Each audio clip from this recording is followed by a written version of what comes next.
día, hermanos. Qué bueno que estemos esta noche en la casa del Señor. Acompáñame en su Biblia, por favor, al libro de los Hechos, al capítulo 17, versículo 16. Hechos, capítulo 17, versículo 16. Hemos titulado la meditación de esta noche, Conociendo al Dios de la Biblia. Hechos 17, 16. Cuando usted lo tenga, me dice un fuerte amén, por favor. Amén. Vamos a leer la palabra del Señor y lo hacemos en el nombre del Padre, y del Hijo, y del Espíritu Santo. Dice la Biblia: mientras Pablo los esperaba en Atenas, su espíritu se enardecía viendo la ciudad entregada a la idolatría. Así que discutía en la sinagoga con los judíos y piadosos, y en la plaza cada día con los que concurrían. Y algunos filósofos de los epicúreos y de los estoicos disputaban con él. Y unos decían: ¿qué querrá decir este palabrero? Y otros: parece que es predicador de nuevos dioses, porque les predicaba el evangelio de Jesús y de la resurrección. Vamos a orar. Padre, gracias te damos en esta noche por tu inmenso amor, por tu misericordia, por tu presencia, Señor, en nuestras vidas y en este lugar, por la oportunidad que nos das de congregarnos y por la salud que nos has dado para poder estar en este día adorando y glorificando tu nombre. Por favor, háblanos a nuestras vidas, que sea tu Espíritu Santo el que guíe completamente esta meditación y que llene, Señor, cada uno de los vacíos que puedas encontrar en nuestros corazones. En el nombre de Jesús te lo pedimos, amén y amén. Conociendo al Dios de la Biblia. Muchas personas, si usted se fija en el mundo, usted pregunta y encontramos personas a veces que dicen no creer en Dios, pero la gran mayoría de personas con las que nosotros podemos conversar en diferentes lugares, la gran mayoría casi siempre dicen que creen en Dios. Ahora, la situación es la siguiente: hay muchas personas que dicen creer en Dios, pero la pregunta es: ¿en cuál Dios es que ellos creen? ¿O en cuál Dios es que nosotros creemos? Por eso en esta noche titulamos esto Conociendo al Dios de la Biblia, porque si yo no me equivoco, cada uno de los que hoy estamos reunidos en este lugar es en ese Dios que la Biblia enseña, en el que usted y yo creemos, ¿verdad? Un Dios que, según la Biblia nos enseña a nosotros, es creador de todas las cosas, un Dios que es todopoderoso, un Dios que es altísimo, como la Biblia lo dice, un Dios que es santo, un Dios que sabe todo, un Dios que es sabiduría puramente. O sea, es un Dios verdaderamente completo, es un Dios perfecto, y así lo hemos entendido nosotros a través de la Escritura. Ahora bien, hay personas que, a pesar de que dicen creer en Dios, muchos de ellos agarran esa frase, y espero no molestar a nadie, pero como la que utilizan, por ejemplo, los alcohólicos anónimos. No sé si usted los ha oído alguna vez. En sus 12 pasos, en uno de ellos dicen que ellos necesitan entregarse a un ser superior, y en este caso ellos dicen Dios a la manera que usted lo conciba, o sea, de la manera que usted lo entienda. Eso de alguna manera abre la posibilidad a que usted pueda creer en cualquier cosa y nombrarle Dios. Usted pueda tener una fe en cualquier cosa que se le ocurra, y de igual manera decir que usted tiene fe. Pero la verdad es esta: muchas personas podrán opinar de esa manera, pero usted sabe que el único Dios verdadero es el que usted y yo tenemos en el corazón. Ahora bien, otros dicen que Dios en realidad es solamente una idea en la mente de las personas, y que son las personas quienes le han dado vida a Dios a través de sus creencias. O sea, en otras palabras, si nosotros dejamos de creer que Dios existe, Dios ya no existiría más, según ellos. Ahora, cuando usted abre la posibilidad de decir que usted va a creer en Dios y que va a respetar la fe de cada una de las personas que estén a su alrededor, de la manera que ellos conciban a Dios, hay que ser claros en esto: abrimos la puerta entonces a la idolatría. ¿Por qué? Porque cada persona entonces comienza a crear un Dios a la medida de él, un Dios como yo me imagino. Pero entonces usted se da cuenta que ya le damos vuelta un poquito al proceso natural que Dios nos ha enseñado. ¿Cuál es el proceso natural? porque Dios es el creador y nosotros somos sus creaciones. Pero cuando nosotros decimos, usted puede concebir a Dios en su mente como usted quiera, entonces como que le diéramos vuelta a la cosa. Y somos nosotros entonces los creadores y Dios sería lo que ha sido creado. Eso no puede ser, ¿verdad? Entonces debemos nosotros el día de hoy comenzar a irle dando forma ¿a qué? A la manera en que nosotros creemos en Dios. Dios, en primer lugar, es una persona que tiene sentimientos, que tiene pensamientos, que tiene emociones, y no es una fuerza como otros dicen. Yo no sé si ustedes han escuchado personas que dicen, hay que alinearse con las fuerzas del universo.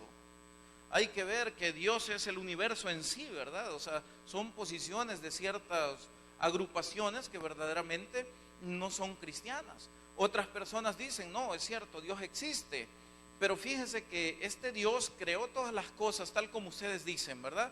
Pero luego, después de haber creado todas las cosas, Dios se alejó y dejó su creación para que esta creación evolucionara. O sea, eso es lo que en teología se llama la evolución teísta, o sea, una posición de la evolución, pero desde el punto de vista de que Dios es el creador.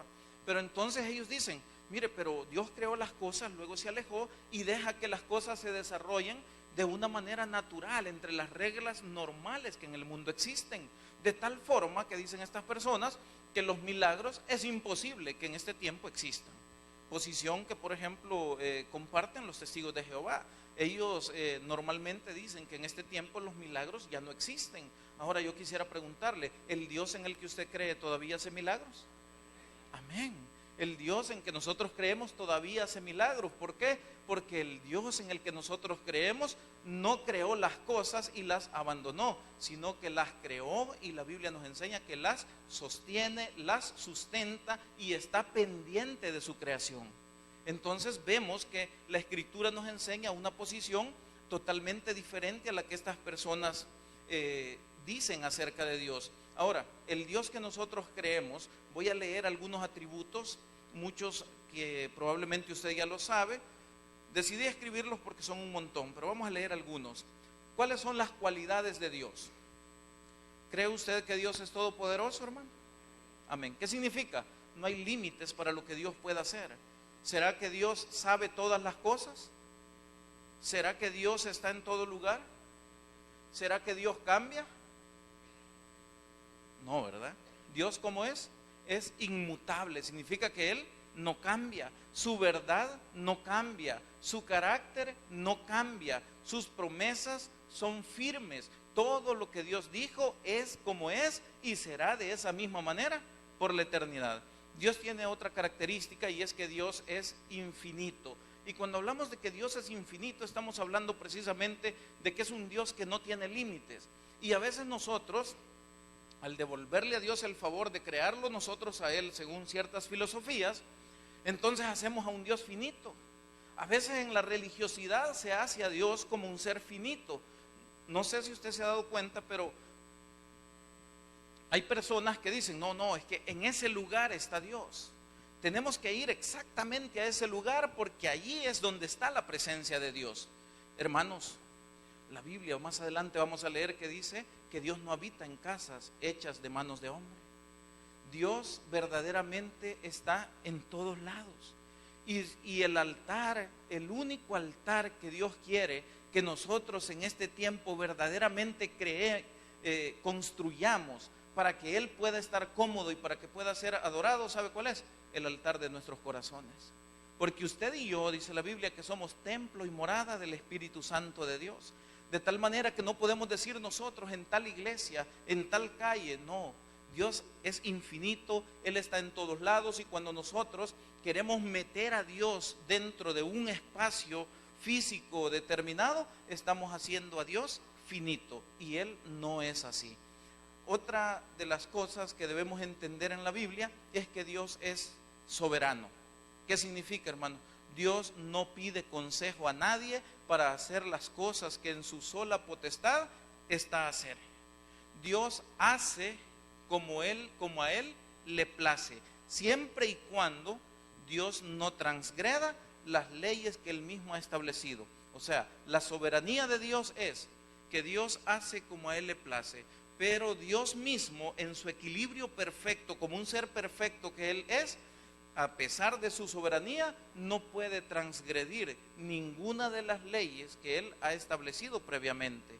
Quiere decir que a pesar de que Dios es soberano, las promesas que Él nos dio siguen siendo válidas. Dios no puede, dice la Biblia, negarse a Él mismo. Dios no es hombre para que mienta, ni hijo de hombre para que se arrepienta, ¿verdad? A pesar de su soberanía. Ahora bien, la pregunta es, hermano, ¿y de qué me sirve a mí saber que Dios tiene todas esas cualidades o características? ¿De qué me sirve a mí que Dios sea todopoderoso? ¿De qué me sirve a mí que Dios sea infinito? ¿De qué me sirve a mí que Dios lo sepa todo?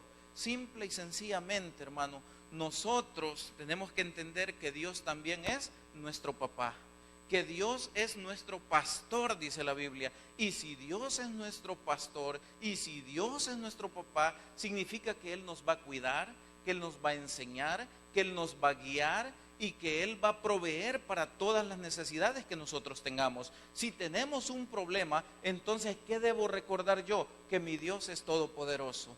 Puede haber un problema muy grande, pero no hay nada imposible para Dios.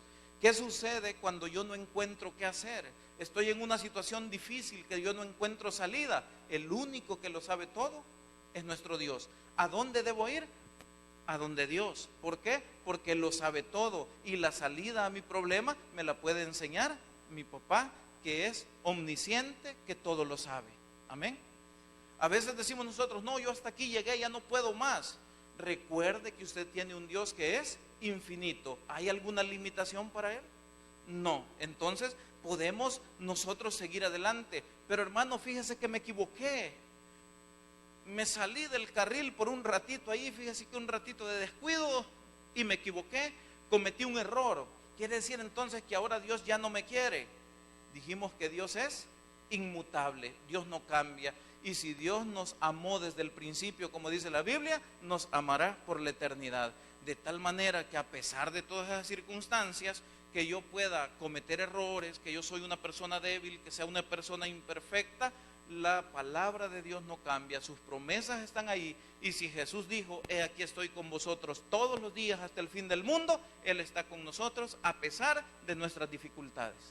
De tal manera que esas cualidades o características que acabamos de ver, no es solo el simple hecho que digamos, Dios es así. No, Dios es así, pero en beneficio también de nosotros. ¿Por qué? Porque somos sus ovejas y Él es nuestro pastor. Y el pastor, ¿qué hace con las ovejas? Las cuida y las sustenta. Amén. Luego vemos que Dios tiene diferentes nombres en la Biblia. A Dios se le llama de diferentes maneras en la Biblia. Se le llama, por ejemplo, Jehová, nuestro proveedor. ¿Y qué significa? Hermano, significa que Dios puede actuar de diferentes maneras en cualquier circunstancia que nosotros estemos. Usted tiene necesidad, ¿a quién le va a pedir? A su proveedor. ¿Y quién es su proveedor? Tiene que ser Dios. Dios también en la Biblia se llama nuestro sanador. Y entonces pregunto yo, ¿y cuando estoy enfermo, cuando mi familia está enferma, a dónde debo ir? Donde mi sanador. Entonces cada una de las características y de los nombres que se muestran de Dios a través de la Biblia significa que hay una oportunidad para que nosotros de alguna manera podamos ser bendecidos por esas cualidades de Dios. Otra de los nombres de Dios que ustedes han oído muchas veces seguramente es Jehová de los ejércitos, ¿verdad? ¿Qué significa, hermano? Traduzcámoslo a nuestra vida. ¿Quién pelea las batallas al final? No somos nosotros, hermano. Nosotros no podemos vencer. No tenemos capacidad de vencer en muchas situaciones. Y entonces, ¿qué tenemos que hacer? Dejar que Jehová de los ejércitos sea quien pelee nuestras batallas. ¿Por qué? Porque al final Él nos va a dar la victoria. Es el Dios altísimo. No hay Dios comparable con Él. Es una ofensa, de verdad, para Dios que nosotros andemos comparando personas, incluso grandes personajes que puedan estar en la Biblia, que nosotros lleguemos a compararlos con Dios. Dios es único, Él no tiene comparación, Él está en un lugar, si lo queremos ver de esta manera, inaccesible para cualquier otra criatura. ¿Por qué? Porque Él es el Dios altísimo y sobre Él no hay nadie. Amén. Ahora bien, Él también es eterno. Hermano, los seres humanos casi siempre en diferentes áreas de nuestra vida somos necesitados de diferentes cosas. Alguien puede decir, hermano, yo no tengo necesidad de nada. No es cierto. Alguien puede decir, mire, pero si yo tengo dinero, está bien. Yo tengo comida también. Tengo una familia, fíjense, tengo un buen trabajo, tengo una empresa, tengo esto. Pero ¿sabes qué? Un día vas a necesitar que alguien te consuele y Él también es nuestro consolador. El único que verdaderamente puede traer paz a la vida de las personas es nuestro Dios. Y por eso todas las personas, al final de cuentas, todos somos necesitados. Y el único que puede suplir todas, absolutamente todas nuestras necesidades, sigue siendo Dios. Porque Él es proveedor, porque Él es sanador, porque Él es pastor, porque Él es paz para nuestra vida y porque Él es eterno. Quiere decir que cuando los humanos nos ayudan, yo no sé si usted se ha fijado, usted puede recibir ayuda de las personas, pero en algunas ocasiones, que es la mayor parte de veces, sucede que las personas a veces como que se aburren un poquito de seguir ayudando, ¿verdad? Y más cuando nosotros nos hemos equivocado, pero la eternidad de Dios le permite a Él estar con nosotros siempre. Su inmutabilidad le permite a Él ayudarnos siempre, de tal manera que si Él es inmutable, sus promesas también lo son. Y si Él es eterno, quiere decir que esas promesas son firmes para toda la eternidad. Usted nunca estará solo, usted nunca estará desamparado, porque tiene un Dios inmutable, porque tiene un Dios eterno. Amén. Ok, ahora bien, dijimos hace un momento que cuando nosotros decimos, no, mire, está bueno que usted crea en Dios, todos seguimos a Dios, dicen las personas, ¿verdad? Eso que yo acabo de hablar a manera de resumen es el Dios en el que nosotros creemos. Pero cuando la gente dice, mire, usted cree en Dios como usted quiera, hermano, si Dios es soberano, si Dios es perfecto, Dios ha establecido normas, Dios ha establecido reglas o formas en las que nosotros debemos acercarnos a Él.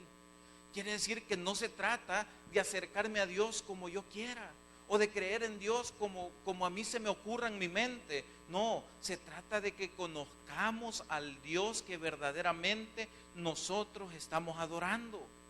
¿Y de qué manera lo vamos a hacer, hermano? El primer requisito es la humildad.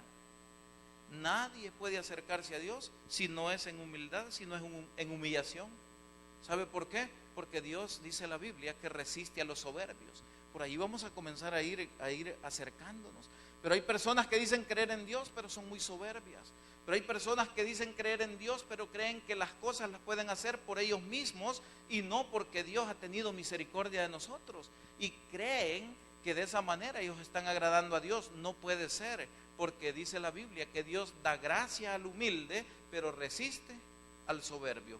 Entonces esas son cosas que nosotros debemos tener siempre. Las filosofías, el excesivo intelectualismo muchas veces nos lleva a volvernos personas arrogantes, nos lleva a apartar por un momento de nuestra vida a Dios y a pensar que nosotros sabemos todas las cosas. En el contexto de lo que acabamos de leer, el apóstol Pablo estaba en Atenas, gente de diferentes filosofías, muy preparadas. Ahí leímos que estaban los epicúreos y los estoicos, que eran los discípulos de un filósofo antiguo que se llamaba Zenón.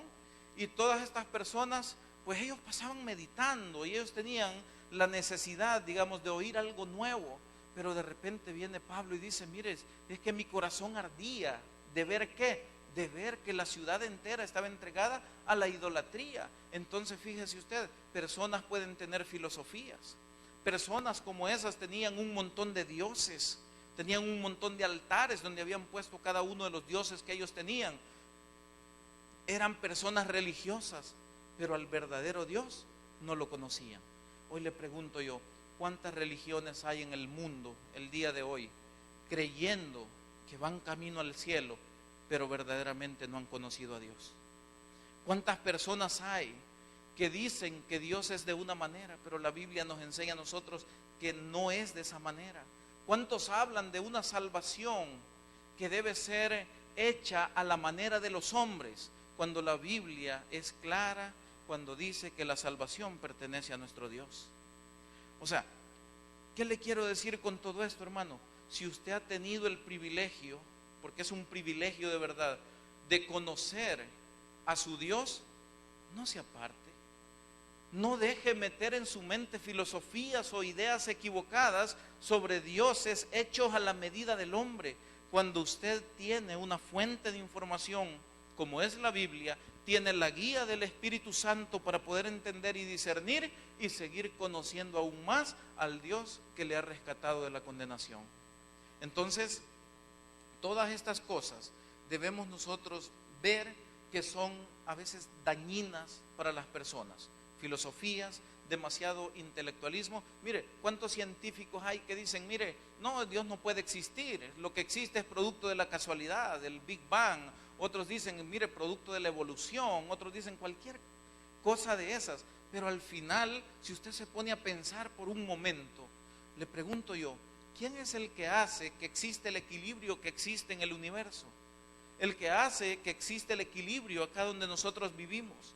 Imagínese usted por un momento, ¿qué pasaría con las cosechas, hablando en términos agrícolas? ¿Y qué pasaría con nosotros a la hora de comer si los tiempos por un momento se movieran? La época que antes era verano va a pasar a ser invierno ahora. Y los cultivos que nosotros conocemos al día de hoy, por lo general, se dan en las épocas específicas que ya están establecidas. Quiere decir que al mover ese equilibrio, entonces de alguna manera nosotros somos impactados, pero a través del tiempo ese equilibrio se ha ido manteniendo. ¿Por qué los planetas no se salen de sus órbitas? ¿Por qué los seres humanos, desde el momento en que son concebidos en el vientre de su madre, pueden formarse y prácticamente, excepto algunos casos quizás especiales, casi todos nos formamos iguales, con los mismos componentes, con las mismas cosas? Pero a la hora de las horas usted puede decir, mire, si esto es producto de la casualidad, ¿no cree usted que deberíamos los seres humanos ser totalmente diferentes? Este es un ser humano, pero fíjese que este salió con 4 manos, ¿ya? No, este no le salieron manos, le salieron aletas, ¿ya? No, pero no sucede de esa manera. ¿Por qué? Porque hay alguien que está sosteniendo el equilibrio en el universo. ¿Por qué el sol no nos quema? ¿Cómo es posible que la Tierra esté ubicada a una distancia del Sol que es exacta para que la luz del Sol, en lugar de destruir lo que hay en la Tierra, le sirva de manera beneficiosa? O sea, todas esas cosas son argumentos que nosotros debemos ir teniendo en nuestra mente para ir viendo de que detrás de un diseño tan grande y complejo como el que vemos nosotros en la creación de todas las cosas y en el sostenimiento de ellas, necesariamente tiene que haber atrás alguien que pensó previamente en cómo iban a funcionar cada una de esas cosas. ¿Quién pensó cómo iba a funcionar el sistema nervioso que usted y yo tenemos? ¿Quién pensó en el diseño de las arterias, de las venas y de que el corazón iba a ser el que iba a bombear la sangre para llevar oxígeno al cerebro y todas esas cosas? No sé, pero a mí me resulta sumamente difícil, se lo confieso, creer de que todas esas cosas sean producto de una casualidad. Para mí hay alguien que diseñó y ese es nuestro Dios. Gloria al Señor.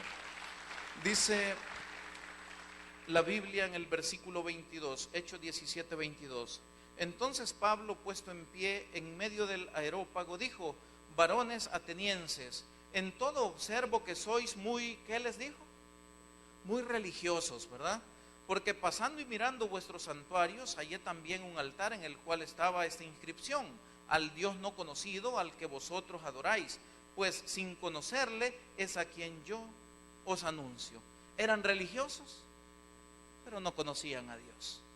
Amén.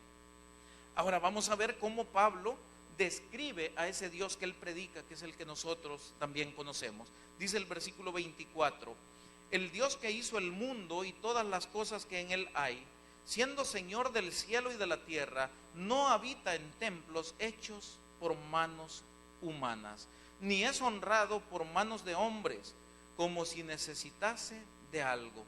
Mire, hermano, yo le decía hace un momento, Nosotros limitamos a Dios cuando decimos, no, es que Dios es dentro del templo. Yo escuché personas en el evangelismo muchas veces que me decían, mire, está bonito todo lo que ustedes dicen, ¿verdad? Y a mí sí me gustaría ser salvo, decían algunos. Y entonces uno le dice, ¿verdad? Bueno, ¿y por qué no acepta al Señor en este momento? No, decía. ¿Por qué? Es que tengo que hacerlo dentro de la iglesia. ¿Por qué? Es que si no, no vale. ¿Por qué? Porque la gente tiene a veces la idea de que Dios está metido en una casa, de que Dios está metido en un altar. Y como les decía antes, el único altar donde Dios de verdad debe estar metido es en el de nuestro corazón. Pero en altares hechos de manos de hombre, no. A veces las personas religiosas se vuelven personas que trabajan insistentemente, que hacen sacrificio, que hacen un montón de cosas y creen ellos que de esa manera van a estar agradando a Dios. Y dice la Biblia, mire, Dios no es honrado por obras de manos de hombre, como si Él necesitara algo. Hermanos, Dios tiene un atributo que no mencioné antes que se llama aseidad. Eso significa que Dios no necesita de nada ni de nadie para existir y para seguir siendo Dios. Entonces, podemos ver nosotros que el Dios que nosotros tenemos es autosuficiente, pero también podemos ver nosotros que usted y yo somos necesitados. Si Él es autosuficiente y nosotros necesitados en nuestras dificultades, ¿hacia dónde vamos a correr, hermano? A ese Dios infinito, a ese Dios inmutable, a ese Dios todopoderoso, a ese Dios que es Padre y Pastor de cada uno de nosotros, para que Él nos guíe, para que Él nos sustente y nos bendiga siempre.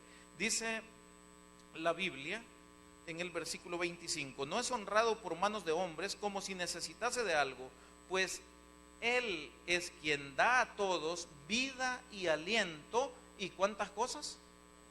Él es el que da vida, aliento y todas las cosas.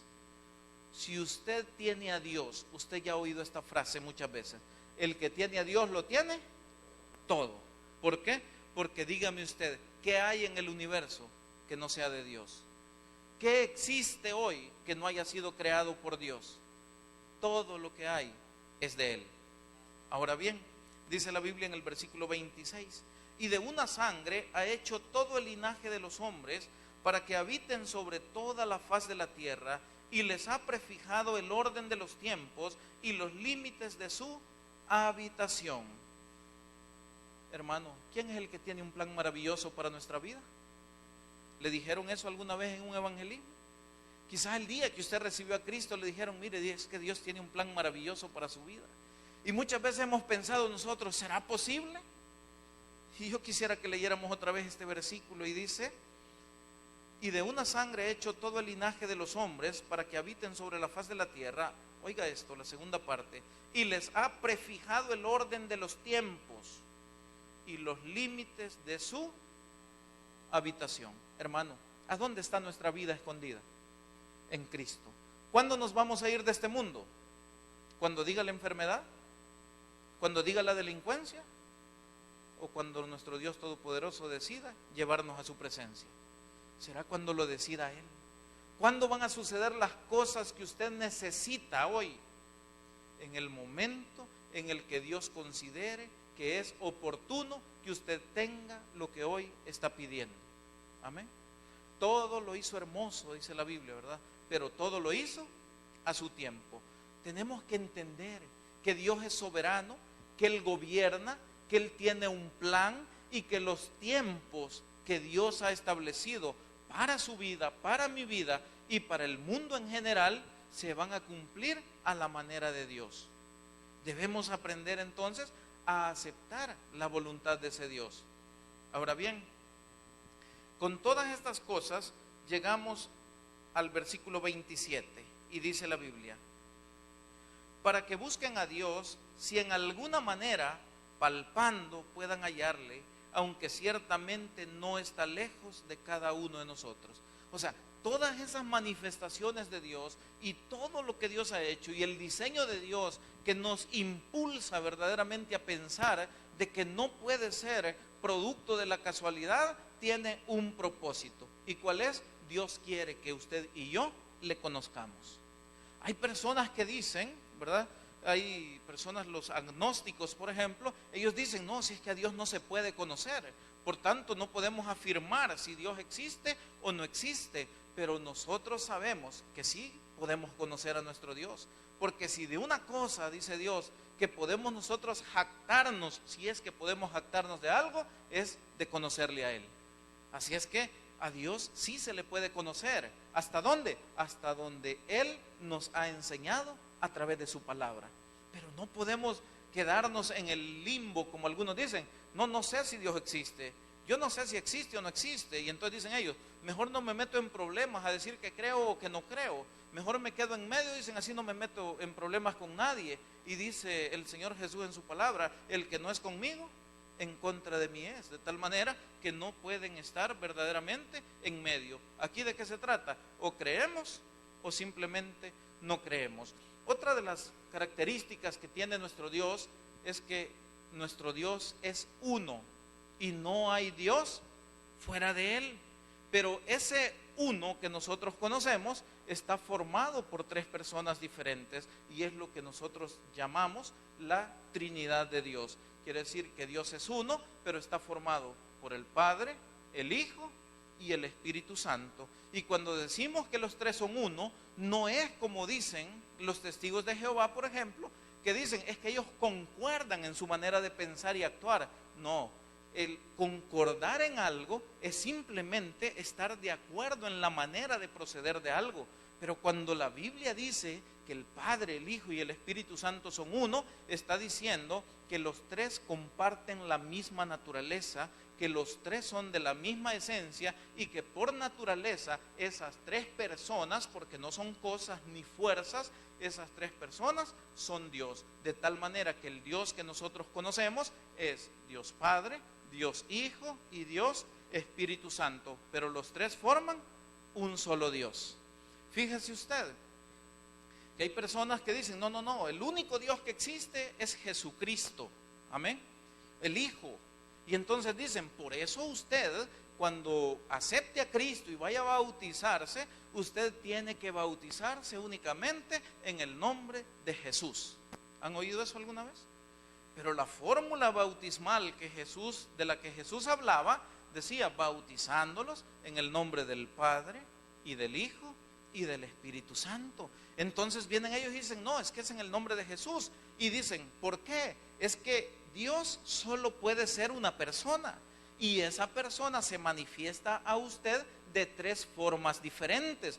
De tal manera que entonces podemos inferir lo siguiente. Si Dios solo es una persona y hoy se me presenta como el Padre y mañana se me presenta como el Hijo y otro día se me presenta como el Espíritu Santo, entonces le pregunto yo, ¿Dios está jugando o Dios nos está engañando, haciéndonos apariciones de diferente manera? Ese es un error que en teología se llama el modalismo, o sea que Dios se presenta solo de modos o de formas diferentes, pero en realidad lo que sucede es de que el Padre, el Hijo y el Espíritu Santo forman una unidad, pero compuesta de tres personas, Padre, Hijo y Espíritu Santo. Una vez Tomás le preguntaba al Señor Jesús, ustedes se acuerdan, ¿verdad? Muéstranos al Padre y nos basta, le dijo Tomás, ¿verdad? ¿Qué le respondió Jesús, hermano? Tanto tiempo, Tomás, le dijo, que has estado conmigo y no me has conocido. ¿Qué quiso decir? El Padre y yo, uno somos. Pero si nos vamos a Colosenses 1:16, usted va a encontrar que Jesús es la imagen del Dios invisible. Porque Juan 4:24 nos dice que Dios es espíritu y los que lo adoran en espíritu y en verdad es necesario que le adoren. Si Dios es espíritu, le pregunto yo, ¿podemos ver a Dios? No. Los espíritus no los podemos ver en esta dimensión en la que nosotros vivimos. Pero entonces viene Jesús, y cuando Jesús viene al mundo, Jesús dice, al Padre nadie lo vio jamás. El Hijo unigénito es el que lo ha venido a dar a conocer. De tal manera, decía Jesús, que el que me ha visto a mí, ha visto al Padre. ¿Por qué? Porque yo, decía Jesús, soy la imagen visible del Dios invisible. Son uno. Ahora bien, ¿cuesta muchas veces entenderlo? Sí, pero yo le hago una pregunta, hermano, ¿cuántas partes forman el cuerpo humano? El cuerpo humano tenemos pues, o el ser humano más bien, tiene un cuerpo que es lo que nosotros vemos, pero dentro de nosotros hay un espíritu, amén, y dentro de nosotros hay un alma. Ahora le pregunto yo, ¿ha visto el alma usted alguna vez? No. ¿Ha visto el espíritu usted alguna vez? No. ¿Ha visto el cuerpo de alguien? Sí, pero esa persona es de 3 partes, aunque usted pueda ver una solamente. La única parte visible de nuestro Dios es nuestro Señor Jesucristo. De ahí el Padre es espíritu, el Espíritu Santo es espíritu. Usted y yo no los podemos ver, pero así como usted sabe que tiene un espíritu y que por ese espíritu usted tiene vida, así también usted sabe que Dios, que en Jesús habitaba, como dice la Biblia, corporalmente la plenitud de la deidad. Quiere decir que en ese cuerpo humano de Jesús, dentro de él, ¿quién estaba? El Padre y el Espíritu Santo. Amén. Entonces, hay personas que niegan esto. Hay personas que dicen, no, el único Dios, el único verdadero Dios es el Padre. Y Jesús, dicen ellos, es un ser creado. Hermano, dice la Biblia en Juan capítulo 1, versículo 1, que en el principio era el Verbo, y el Verbo era con Dios, y el Verbo era Dios. Entonces, ¿qué nos está diciendo? Miren, nos está diciendo que desde el principio de la eternidad, Jesús, que es el Verbo, que es la palabra de Dios, ya estaba ahí con Dios, y que estaba con Dios y que era Dios. ¿Desde cuándo? Desde la eternidad. ¿Hasta cuándo? Hasta la eternidad. O sea, Jesús no es un ser creado. Si Jesús fuese un ser creado, entonces no pudiese Jesús compartir la naturaleza de Dios. Pero dijimos hace un momento, el Padre, el Hijo y el Espíritu Santo son Dios. ¿Por qué? Porque los 3 comparten la misma esencia, la misma naturaleza. Ok, dice Mateo 28, 19, dice la Biblia, por tanto, id y haced discípulos a todas las naciones, bautizándolos en el nombre del Padre y del Hijo y del Espíritu Santo. Ahí Jesús menciona ¿a cuántos, hermano? A 3. Y le pregunto yo, ¿con quién comparte Dios su gloria? Con nadie. Entonces, la única manera que podemos entender de que la fórmula bautismal que Jesús propone acá es Padre, Hijo y Espíritu Santo, es que los 3 sean Dios. Juan 6:37. Búsquelo en su Biblia, Juan 6:37. Vamos a encontrar ahí que en la obra de salvación y en la relación con el ser humano participan básicamente las 3 personas de la Trinidad, el Padre, el Hijo y el Espíritu Santo. Dice la Biblia, todo lo que el Padre me da, vendrá a mí, y el que a mí viene, no le echo fuera. ¿Son palabras de quién? Son palabras de Jesús, ¿verdad? Entonces dice Jesús, todo lo que el Padre me da, viene a mí, y el que a mí viene, yo no le echo fuera. Pero cuando usted recibe a Cristo, ¿qué otra cosa sucede según la epístola a los Gálatas? Que Dios manda, dice la Biblia, a su Espíritu Santo a nuestros corazones. De tal manera que el Padre crea, es creador, el Hijo nos ha redimido de la condenación y el Espíritu Santo nos ha apartado por a Dios, nos ha hecho santos. Entonces, en nuestra salvación, ¿quiénes participan? Los 3. El Padre nos trae, el Hijo nos limpia con su sangre y el Espíritu Santo sella nuestros corazones. Si usted ve este versículo, es claro, todo lo que el Padre me da viene a mí. Usted no pudo llegar a Jesús si el Padre no se le hubiera dado. Usted llegó a Jesús, y cuando usted llegó a Jesús, dice Jesús, y el que a mí viene, yo no le echo fuera. Entonces, dice Jesús, como no te echo fuera, tú eres mío. Pero para que tú seas mío, yo tengo que ponerte una marca. Y entonces, ¿cuál es la marca? El sello que pone el Espíritu Santo en cada uno de nuestros corazones. ¿A dónde podemos encontrar eso? Si ustedes quieren lo anotan y lo leen después en Efesios capítulo 1, versículo 13. Ahí está donde está el sello del Espíritu Santo. Ahora bien, Dios es espíritu, y los que le adoran en espíritu y en verdad es necesario que le adoren. Esto se oye así como que un poquito complicado. ¿Qué es esto? ¿Cómo vamos a poder adorar a Dios en espíritu y en verdad? Bueno, en primer lugar, hermano, tenemos que ser humildes, fue una de las cosas que dijimos hace un momento. En segundo lugar, tenemos que ser sinceros, tenemos que ser honestos con Dios. No podemos llegar a Dios para querer apantallar a Dios si eres el dueño de todas las cosas, el que lo puede todo. No podemos llegar delante de Dios ocultando cosas. No podemos nosotros venir y decirle a Dios: mira, Señor, tú me debes bendecir porque mira cuántas cosas yo he hecho por ti, si Dios no necesitaba absolutamente nada. ¿Se acuerdan de eso, verdad? Entonces, ¿de qué manera es que verdaderamente nosotros podemos relacionarnos con este Dios? Dice primer libro de Samuel 15:22. Y Samuel dijo: se complace Jehová tanto en los holocaustos y víctimas como en que se obedezca a las palabras de Jehová. Ciertamente el obedecer es mejor que los sacrificios. ¿Cuáles son? ¿Cuál es la manera en que nosotros podemos relacionarnos con Dios? La manera es en obediencia, la manera es en humildad, la manera es por la fe, la manera no es a través de nuestras acciones. ¿Qué había hecho Saúl? Bueno, mandaron a destruir a los amalecitas, usted se acuerda de la historia seguramente, pero en lugar de destruir todo, se trajeron las vaquitas, ¿verdad? Y dijo Saúl: no, hombre, si traemos vacas gordas para presentarle un buen sacrificio al Señor, ¿verdad? Y entonces dice Dios: ¿y tú crees que yo me voy a complacer con que tú en tu religiosidad se te ocurrió ir a traer las vacas y poner esas vacas aquí en sacrificio?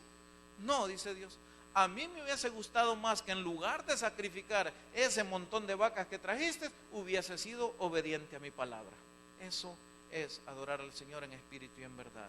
En espíritu y en verdad no es actuando a mi manera y tratando de hacer las cosas como yo quiera, pensando que adoro o alabo a Dios. No, tenemos que hacer las cosas a la manera de Dios. Este rey Saúl cometió otro error, que se lo comento rápido porque el tiempo se nos acaba.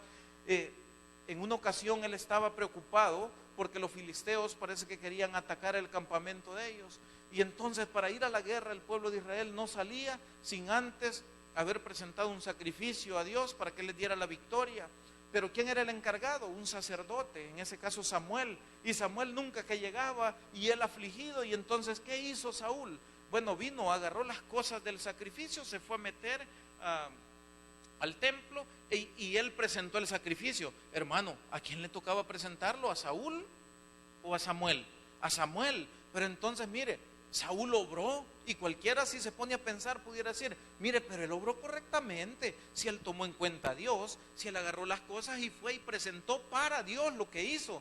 Pero ¿qué hizo? Desobedeció una regla que explícitamente Dios había dado. ¿Y cuál es? Que el rey servía para gobernar, pero los sacerdotes servían para interceder por el pueblo delante de Dios. Usurpó una función, desobedeció a Dios y a Dios no le agradó. Entonces, ¿queremos nosotros adorar a Dios en espíritu y en verdad? Seamos sinceros, seamos honestos, pero seamos obedientes.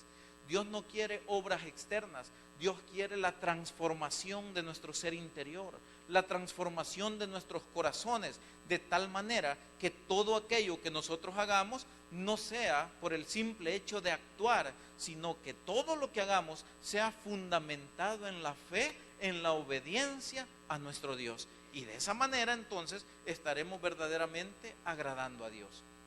Así que dice la Biblia, Salmos 51:17, los sacrificios de Dios son el espíritu quebrantado, al corazón contrito y humillado, no despreciarás tú, oh Dios. ¿De qué estamos hablando, hermano? De nuestro corazón. ¿Qué hace la religión? Penitencia. ¿Qué hace la religión? Obras externas. ¿Por qué las hacen? Por costumbre, porque piensan que de esa manera podrán agradar a Dios, pero Dios quiere el corazón de las personas, no quiere otra cosa. Luego podemos terminar en esta noche con esto. ¿De qué manera debemos adorarle? Salmo 16:11, dice la Biblia: me mostrará la senda de la vida, en tu presencia hay plenitud de gozo, delicias a tu diestra para siempre.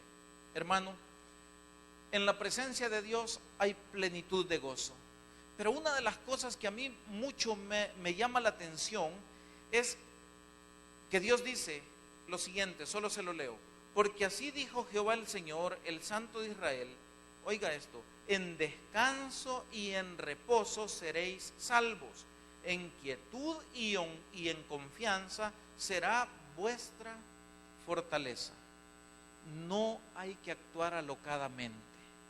No se trata de quién brinca más, no se trata de quién grita más, no se trata de quién dice que sirve más, se trata de quién puede tener paz en el corazón, confiar en Dios y esperar hacer la voluntad de Dios como Él la ha establecido. El que ha definido los tiempos y las cosas que debemos hacer es nuestro Dios, no somos nosotros. Así es que, ¿por qué nos apresuramos? ¿Por qué nos afanamos cuando el que tiene el control de todas las cosas sigue siendo nuestro Dios? Este es el Dios de la Biblia. Este es el Dios en el que espero que cada uno de nosotros creamos. Démosle al Señor un fuerte aplauso. Vamos a orar. Padre, gracias te damos en esta hora, Señor, por tu misericordia, por tu amor, por cada una de las cosas maravillosas que has hecho en nuestra vida. Te queremos suplicar en esta hora, Señor, por lo que tú más amas, por las almas de aquellos que todavía no te conocen.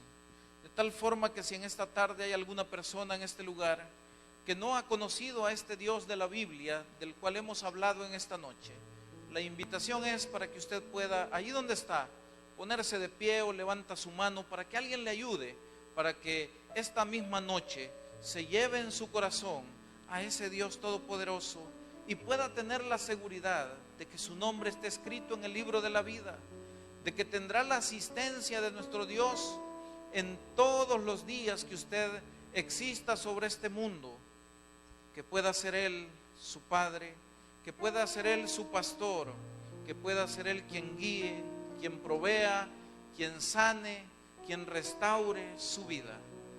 Si usted está sin Cristo, por favor, no se vaya a ir de este lugar esta noche con su corazón vacío. Recuerde que no es una religión, no hemos hablado de religión ni de iglesia, hemos hablado de un Dios que nos ama, de un Dios que nos anhela, dice la Biblia, celosamente, de un Dios que quiere salvarnos.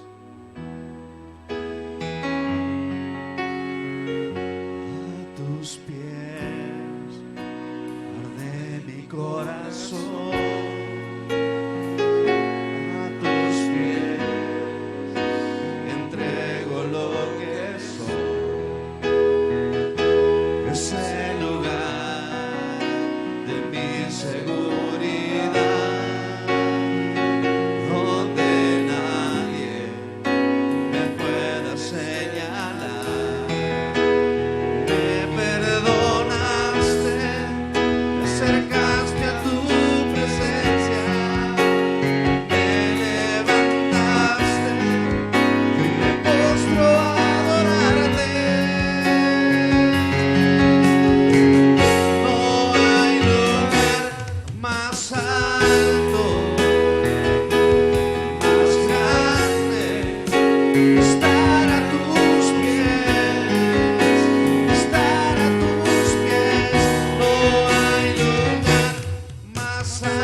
Gracias te damos una vez más, porque eres bueno, porque nos ayudas, nos sostienes y nos bendices. Hoy queremos suplicarte, mi Dios, que nos lleves con bien a nuestros hogares, que quites cualquier obstáculo que pueda haber en el camino.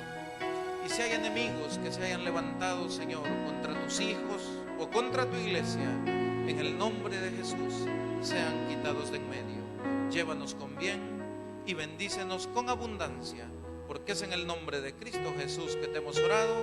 Amén y amén. Que el Señor les bendiga, hermanos.